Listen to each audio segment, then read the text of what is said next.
সান্ডা কি? সান্ডা সোশ্যাল মিডিয়ার মধ্যে ব্যাপক ভাইরাল। সান্ডা খাওয়া হালাল নাকি হারাম অবশ্যই জেনে নিন। বুখারীতে আছে, আমার প্রিয় নবীজি হযরত মুহাম্মদ সাল্লাল্লাহু আলাইহি সাল্লাম একদিন খাবার খেতে বসেছিল। তখন সেখানে আমার রাসূলের স্ত্রী হযরত মাইমুনা রাদিয়াল্লাহু তাআলা আনহা রান্না করে সান্ডা সামনে দিয়েছিল। তখন আমার রাসূল হাত দিয়ে সে সান্ডা আহার করার জন্য নিচ্ছিল।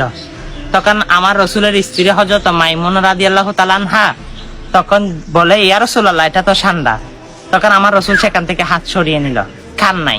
তখন সাহাবায়ে কেরাম মাইমুনা রাদিয়াল্লাহু তাআলা আনহা জিজ্ঞেস করলো, ইয়া রাসূলুল্লাহ, সান্ডা খাওয়া কি হালাল নাকি হারাম? তখন আমার রাসূল বলেন, যদি তোমার রুচিতে জুটে তুমি খাবে, যদি রুচিতে না জুটে তুমি খাবে না। তাহলে এর থেকে বোঝা যায় সান্ডা খাওয়া কিন্তু হারাম নয়। হ্যাঁ, বার্তাটা তো আপনি শুনেছেন। পারলে শিয়া দিয়ে সকল মানুষের কাছে জ্বরের গতিতে বার্তাটা পাঠিয়ে দেন। আমিন।